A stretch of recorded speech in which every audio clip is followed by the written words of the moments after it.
ओम शांति। आज बाबा का मुरली सुनेंगे 26/6/2025 की मुरली ना। बाबा कहते, मीठे बच्चे, अभी तुम्हें निंदा, स्तुति, मान, अपमान, दुख, सुख सब कुछ सहन करना है। बाबा क्या कह रहे हैं हम बच्चों को? बाबा कहते अभी तुम्हें निंदा, स्तुति, मान, अपमान, दुख, सुख सब सहन करना है, सब कुछ सहन करना है। तुम्हारे सुख के दिन अभी समीप आ रहे हैं। थोड़े समय में हमारे सुख के दिन अभी समीप आने वाले हैं ना, आ रहे हैं, कह रहे हैं बाबा। प्रश्न है, बाप अपने ब्राह्मण बच्चों को कौन सी एक वार्निंग देते हैं? हमें बाबा, हम ब्राह्मण बच्चों को, जो बाबा के बच्चे हैं, उनको कौन सी वार्निंग देते हैं, कह रहे हैं बाबा। जो ध्यान खिंचवाते हैं हम बच्चों को। उत्तर में बाबा बताए, बच्चे कभी भी बाप से रूठना नहीं। हम भगवान से रूठेंगे तो कहाँ जाएंगे दुनिया में, और हमारा है ही कौन? सारे दुनिया में सगी संबंधी जो भी है, हम हर कोई हमें छोड़ देंगे, तो हम भगवान से भी हम रूठ जाएंगे, तो फिर हम जाएंगे कहाँ? इसलिए बाबा क्या कह रहे हैं, बच्चे कभी भी बाप से रूठना नहीं। अगर बाप से रूठेंगे तो सदगति से भी रूठ जाएंगे। बाबा को हम पहचाने हैं, बाबा का बन गए हैं, और उनको याद करते हैं तो हमें सदगति होती है। अगर उनको याद करना बंद कर देंगे, उनसे रूठ जाएंगे, तो हमारी सदगति कहाँ होगी? तो फिर तो सदगति से भी रूठ जाएंगे हम ना, फिर वो भी नहीं मिलेगा जो मिलने वाला है। इसलिए बाबा कह रहे हैं सदगति से भी रूठ जाएंगे, कह रहे हैं बाबा। बाप वार्निंग देते हैं, रूठने वालों को बड़ी कड़ी सजा मिलेगी। बाबा याद दिला रहे हैं हम बच्चों को कि जो रूठते हैं, भगवान से रूठते हैं या परिवार से रूठते हैं, बाबा के बच्चों से रूठते हैं ना, ब्राह्मण परिवार है, उनसे भी अगर रूठते हैं तो बाबा कह रहे हैं बड़ी कड़ी सजा मिलती है। आपस में यह ब्राह्मणी से भी रूठते तो फूल बनते बनते कांटा बन जाएंगे। देखिए, जैसे कि यहाँ सेंटर में कौन है?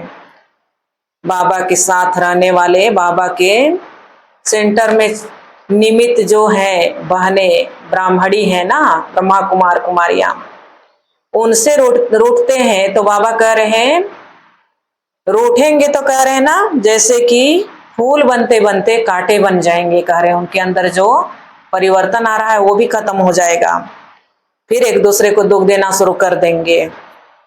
इसलिए बहुत बहुत खबरदार रहो ना, अलर्ट रहो, कह रहे हैं बाबा। खबरदार रहेंगे, ध्यान देते रहेंगे हमारे अंदर क्या है, उसको निकालते जाना है। गीत बजा है, धीरज धर मनवा धीरज धर, तेरे सुख के दिन आई की आई। आज का बाबा का याद प्यार है। मीठे मीठे सिके लधे बच्चों प्रति माता पिता बाप दादा का याद प्यार और गुड मॉर्निंग। रूहानी बाप की रूहानी बच्चों को नमस्ते। हम रूहानी बच्चों की रूहानी माता पिता बाप दादा को याद प्यार, गुड मॉर्निंग और नमस्ते बाबा, नमस्ते, शुक्रिया शिव बाबा, शुक्रिया। आज का बाबा का धारणा के लिए मुख्य सार है, पहला, किसी भी कारण से पढ़ाई नहीं छोड़नी है ना। ये जो बाबा का हम ज्ञान सुनते हैं हर रोज, इसको कभी भी कोई भी हालत में नहीं छोड़नी है, कहते बाबा। सजाएं बहुत कड़ी है, उससे बचने के लिए और सब संग तोड़ एक बाप को याद करना है, रूठना नहीं है, कह रहे हैं बाबा। अगर रूठेंगे तो फिर भगवान का जो मिलने वाला है वो भी नहीं मिलेगा, सदगति होगा वो भी नहीं होगा, इसलिए रूठना नहीं है। दूसरा है, ज्ञान इंजेक्शन व अंजन देने वाला एक बाप है।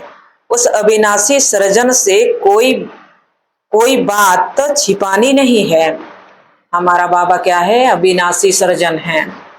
हमारे अंदर कुछ भी होता है, हमसे गलत सलत हो जाता है तो हमें भगवान के सामने रख देना चाहिए सच्चे दिल से।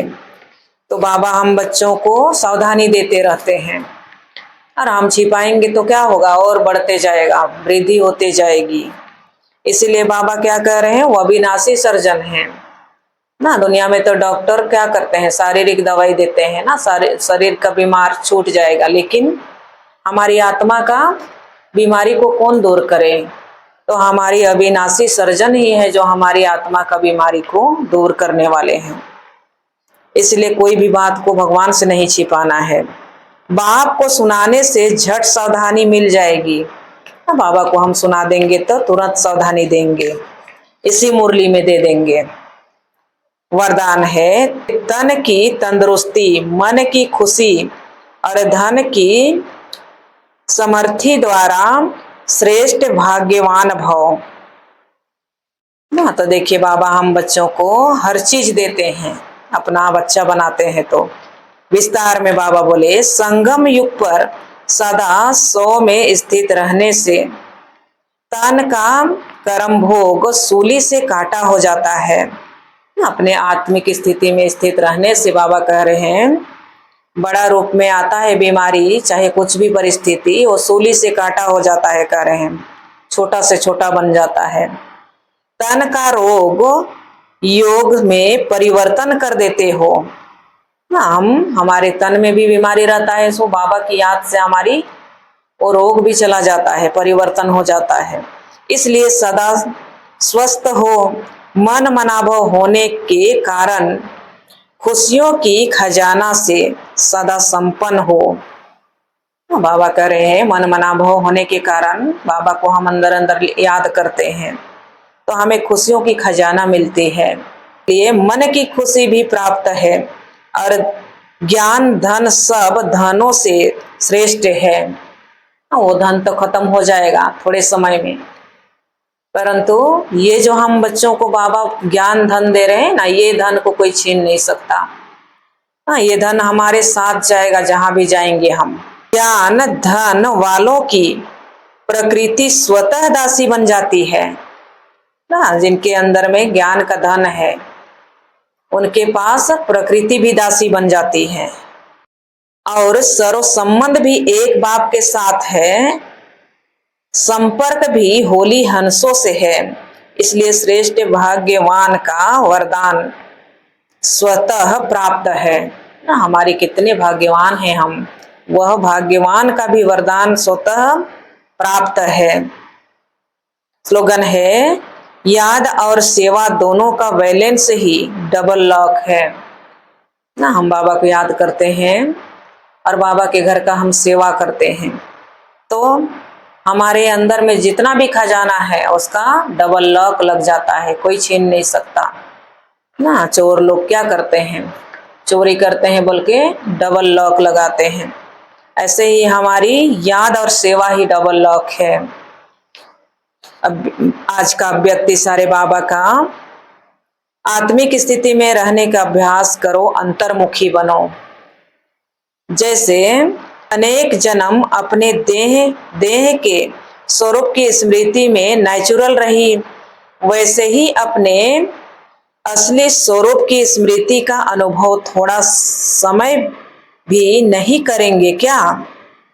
देखिए देह का स्मृति नेचुरल रही, हमेशा कह रहे हैं बाबा, तभी हमारी असली स्वरूप क्या है? हमारा आत्मा ना। तो बाबा कह रहे हैं आत्मिक स्थिति ना, यही है हमारी असली स्वरूप। तो यह स्मृति का अनुभव थोड़ा समय भी नहीं करेंगे क्या? पूछ रहे हैं बाबा ना। वो तो हम 63 जन्मों से करते आए, आधा कल्प हम क्या रहे? शारीरिक देह अभिमान में रहे, अपने को देह ही तो समझे। अभी एक जन्म के लिए, थोड़े समय के लिए हमें आत्मिक स्थिति में रहो कह रहे हैं बाबा, उसको भी हम बार बार भूलते हैं। इसलिए बाबा कह रहे हैं थोड़ा समय भी नहीं रह सकेंगे क्या? कह रहे हैं बाबा यह पहला पार्ट कंप्लीट करो, तब अपनी आत्म अभिमानी स्थिति द्वारा सर्वात्माओं को साक्षात्कार कराने के निमित्त बनेंगे ना। बाबा कह रहे हैं हम बच्चे आत्म अभिमानी होकर रहेंगे तो ही सर्व आत्माओं को साक्षात्कार कराने का निमित्त बनेंगे। अच्छा, ओम शांति।